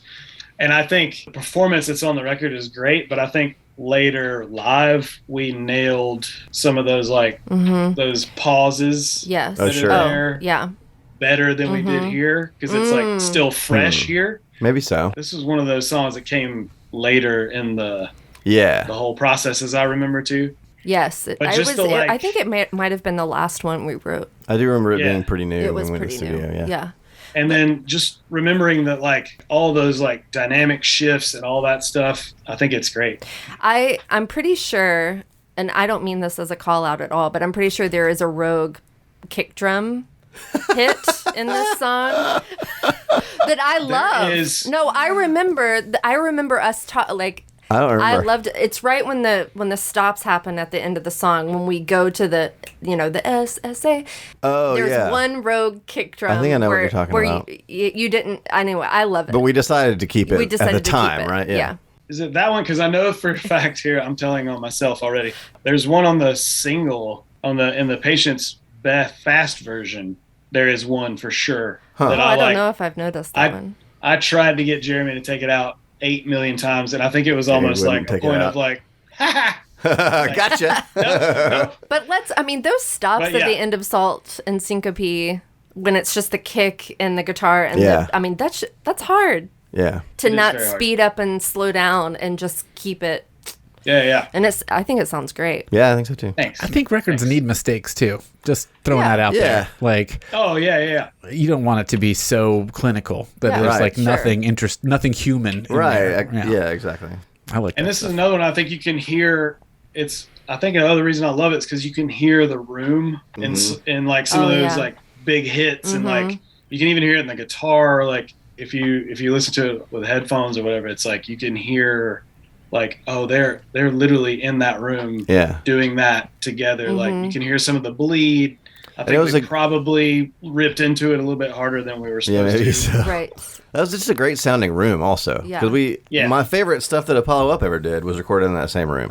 It's just a great sounding room. Yeah. And this was another song that you sang on Yep. for the, Yeah. the spelling out at the end. I don't remember much about doing that at all. The Great Deception. Yeah, I don't even remember doing it. I to be honest. remember coaching you for that and be like, I want it really staccato yeah. and like Yeah, that's true. I remember had that. such a vision for Yeah. oh, I'm so annoying. No, it's great. Is this where the album title comes from, I assume? Yes. Yeah, this was like God, man, what a time of my life. I got diagnosed with a chronic health condition during this time too, and that's what the song is about. And yeah, that's where the title of the album It's right there. comes from. Yeah. It's in the title of the song. There was a lot going on back then. There was a lot Yeah. going on, you know? yeah. Talk about resilience. For sure. This is also just this is one of those that we definitely fleshed out, like the front half of it live. We do that. I think we Yes. already mentioned it, the shakery Yes. thing. Yeah. We do the like, there was like, even like in the middle, there was like a weird like 3/4 sort of thing that we would do, like dancey thing right before Really? right before those little, the bam, bam, bam, descending section. right. Yeah. We would do like Oh, yeah. some weird, I'm just now kind of realizing this, but this record is sort of New York to me in a way, because I feel like we were playing in New York a We lot at were. the time. we were, Yeah. we were and up I there feel a like lot. it just makes me think of like being at like pianos in Brooklyn or Yeah. in Manhattan. Oh my gosh, that makes me remember we were going into New York. It was really late at night. I wanted to be dropped off somewhere. I was gonna bring this up before, yeah. And we all got in a big fight. We were all just so tired. so. And Yeah. And you were like worn down from the relationship thing that Yeah. you were discussing earlier, and it was like, yeah, it was. It was I just remember being on the street, like in the middle of the night in New York, and us all kind of like, well, we never fought, but just No. like we needed a break from each other. Yeah. We were all very tired Yeah. and just needed a break. but, Anyway, yeah. I feel like that happens. yeah, but yeah, because of that, like when I hear this record now, it makes me think of all that time we spent in New York. Yeah, for sure. Yeah, wow. yeah. CMJ. Yeah. CMJ. CMJ, hey, when you get invited to CMJ, you are gonna make it. That You is a go big to deal. CMJ. That is a big deal. Do they do CMJ anymore? I don't know. Think so, Cool. but maybe in a different Yeah. kind Maybe of so. setup. In researching this record and like finding old press for it and unearthing stuff, I definitely found CMJ listings for Forget Cassettes Yeah. and seeing who you were on the bill with and how early in the day you may have been playing. And I just remember that that all the stuff's shows hard. being really great for us. I feel like people up there really got us, you know. I remember walking out of a CMJ show, I think it was Pianos or something, and Sharon Van Etten was standing there. And we had known each other like MTSU days, but she was Yeah. there at the show and us talking. And she was like, I just moved back to Jersey with my parents and I'm trying to make music. And I was like, yeah. Girl, let's do it. But man, look at her now. I know, but look at her now. she's doing great. It's so Yeah. great. It's so great. Very proud of her. Yes. For sure. Yeah. Do we want to roll into the final song of the record? Yeah. Tabula Rasa? This is how I get there, so follow it.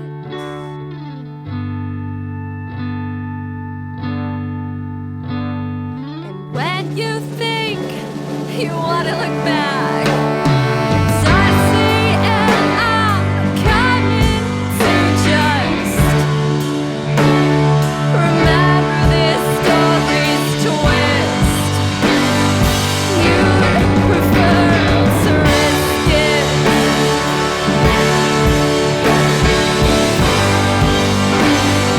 You'd prefer to risk it.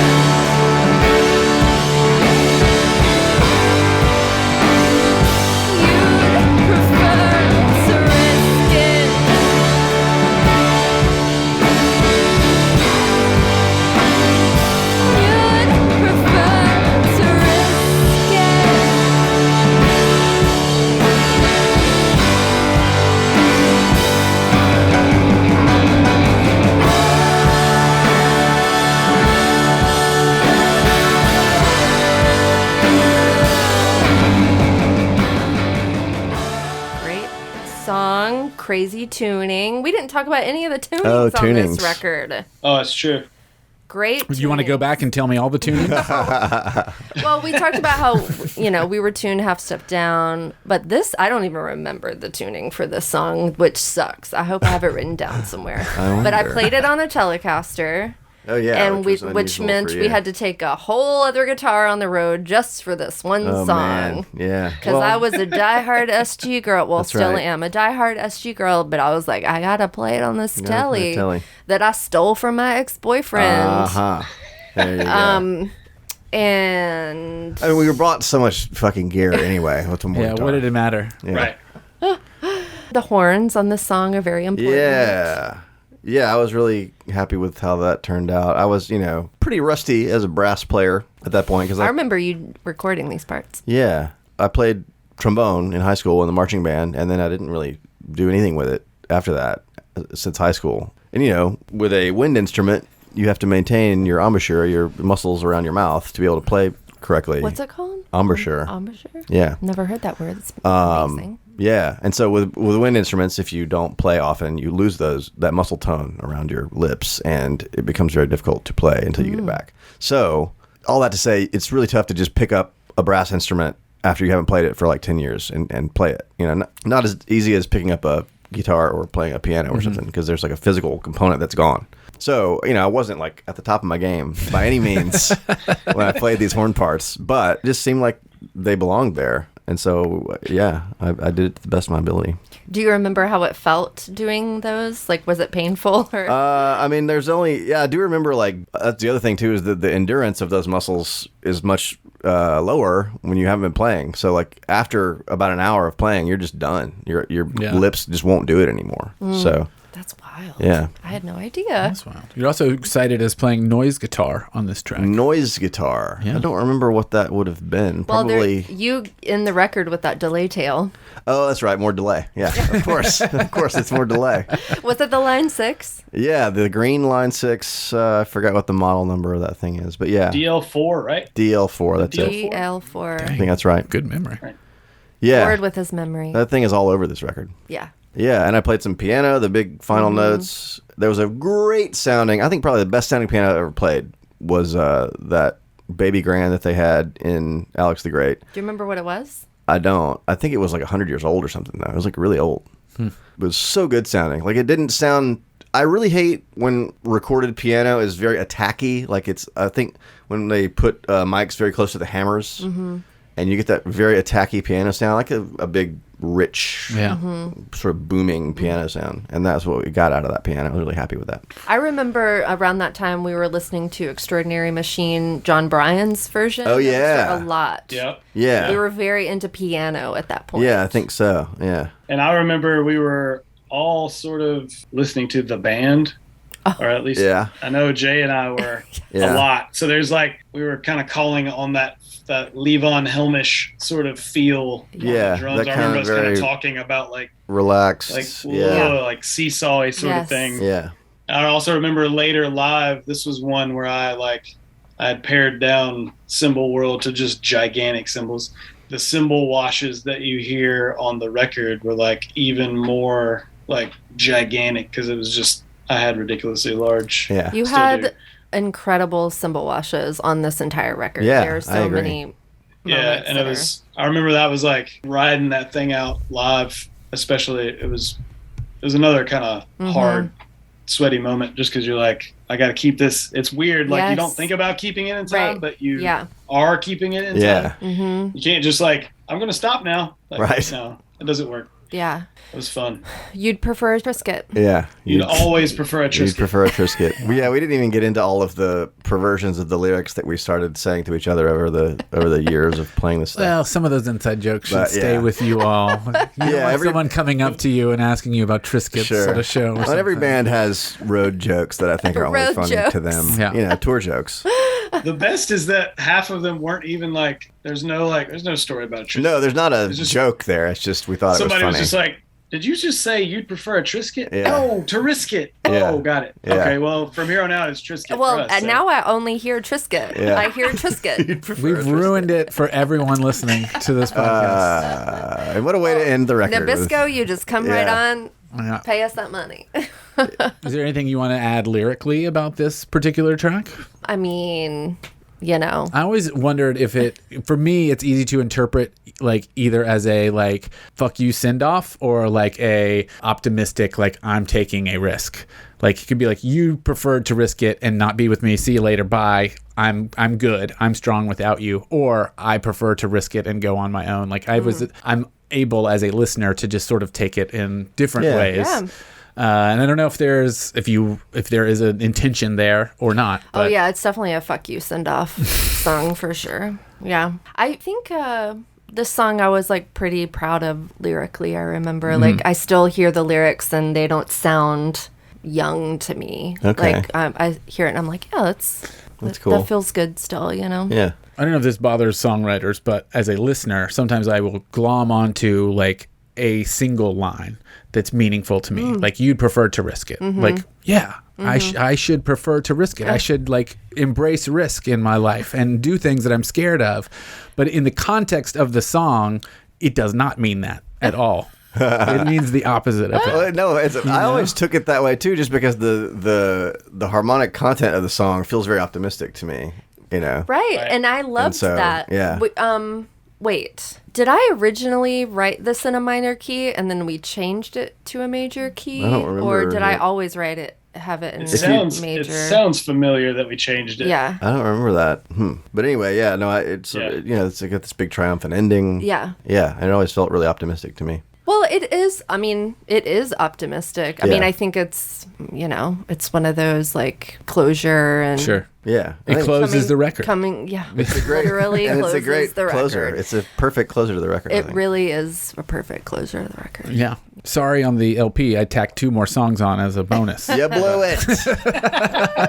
But you can stop on side C. You That's can right. stop there. Yeah. That's right. They're reserved for side D. We talked about Sleeper already. Yes, we talked about Sleeper and Patience Beth Fast. We've touched on that. So I think as, those are bonus tracks that we've added on the 2X Smoke LP that you can get at forgetcassettes.com and on their Bandcamp. You know, it's interesting Go that get you that. say New York because a lot of these songs are about New York. Yeah. A few of them are, you know? Yeah. Did you know It that just kind of. already? I mean, I mean, I knew that they were about your relationship, Yeah. and that a lot of that was happening in New York. Yeah. Yeah. So it just kind of hangs over the record for me. Yeah. In a cool way. Yeah. There's also a lot of references to, I mean, I'd have to go back and pull out like specific examples for you, but like standing on my rooftop.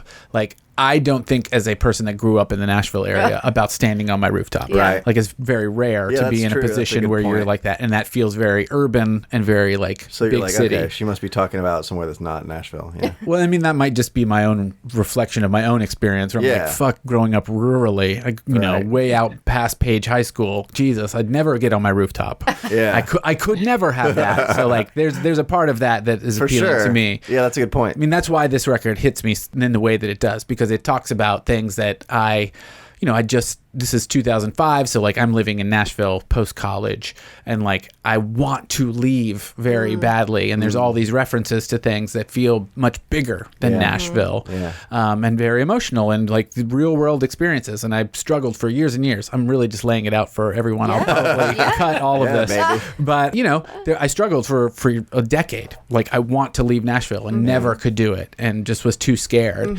and that's why parts of this record hit me in the way that they do, because they are from this other world, this Yeah. other place that I was wanting. And then you did move to New York. And then I eventually did. Eventually Because did. of this And record. then you came back. didn't- it didn't because hurt. of this record. It didn't hurt, Well, now that you mention that, now I remember going back to the beginning of the show when you were like, how did version 2 come together? I was supposed to move to New York. Okay. And I had applied to college in New York and got accepted, and I was going to move there with my significant other, and then all of that fell apart. And then I think it was like, oh, well, I'm here. What am I going to do? Yeah. I might as well like start a band and had all these songs, And obviously. write a bunch of songs about and then that. write a bunch of songs about that, Yeah. Yeah. Yeah, well, it inspired you and it inspired me. It only took, another, 8 or 9 years after the record came out for me to actually do something. But I moved slow. I feel that. Yeah. I feel that. I'm a late bloomer as well. That's all I have for the record. Obviously, I want to give a huge shout out out to Aaron Hartley for putting this Yes. record out originally. Papa Hartley, thank you. A huge Yes, shout out thank to you. Jeremy Ferguson for recording the record. Thank you, Jeremy. Todd Kemp for doing what he did on it. Obviously, the three of you, but I do want to, I'm not going to railroad you here at the end. Is there anything else that you want to add about this whole process and like anything else you want to throw out there? I feel like this is probably making this record is like, we made it in a very old school way. We went into a recording studio, a dedicated place to make records, and we did it all three together, and we were all there together playing together, which is like something that I don't think happens very often anymore. Oh, yeah. Like on that, especially on the level that we were. Yeah. Like an indie band. Of a small indie band getting Yeah. to go into a studio like that. Like that was just, it was a thrill for us just to be able to go and we're actually going to make a record like the real way, Like, Right. it was just a cool. And we it's had such a budget for snacks and stuff. Yeah. Like, It was just such a great experience. The whole making the record was a great experience. I got nothing bad to say about the entire process. It was truly great. was. I mean, and it's funny when I talk about like, I had so much personal stuff going on at the time, but that was such a happy 10 days. And I mean, Yeah. even the post, like, mixing at Jeremy's and all of that, making this record was an utter joy. And coming from my prior experience with Forget Cassettes version 1, playing with these guys was such a joy. They're wonderful human beings, always kind. Likewise. And we did have great chemistry, and we made some amazing music together, and we had fun together. Yeah. And we played a bunch of awesome shows. Yeah. Oh, yeah. It was just really fun, the Yeah. whole experience. Yeah. Yeah. Fond times. Yes, I think this was by far the proudest I am of any like one recording time, like my band, anybody else's band, whatever I've ever done, been a part of. Like this is the one. Like if somebody asked, right now, Yeah. somebody does this very thing. Ford, how do you feel about a thing? Well, let me tell you. I think it's the most proud I've ever been of like actually just going in and doing it, because I feel the same way as you guys. I think Jay said it best. Like we walked in and did it the old school way and made a record, by physically making the record. And it was a lot of hard work, but it didn't seem hard because we wanted to be there so much. There was nothing else we would have rather have been doing Exactly. than being right there in that moment. I was doing Yeah. exactly what I wanted to be Yeah. doing. Yeah. Yeah. It's getting very little sleep. Yeah. And going, Yeah. still showing up Yes. at whatever time we had to open up and start, doing our Yeah. thing, or after work coming Yeah. by. And, it was whatever we had to do, we would do it. Yeah. It was great. It's great. Well, as a listener, that camaraderie and that like connection that you all had definitely shines through. This record is 16 years old now, and like it hits.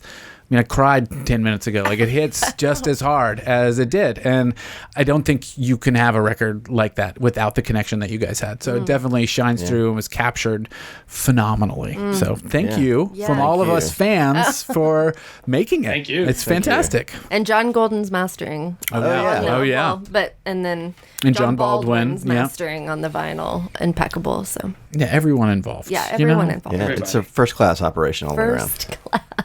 For sure. And that's Really the professional. And that's the podcast title, First Class Operation. All right. All right, that's our show. Huge thanks to Beth Cameron, J. Leo Phillips, Aaron Ford for coming to chat with me. Equally large thanks to Aaron Hartley and Jeremy Ferguson for making the record exist in the first place along with them. And thank you for listening. Really appreciate it. If you want to submit some music for future episodes of the show, hit us up at We Own This Town on Instagram or Twitter, or email me directly, michael@weownthistown.net. Additional thanks to Upright T-Rex Music for the music that's playing underneath me right now. Find them at utxmusic.com. Take care of yourselves. I'll talk at you later. Bye.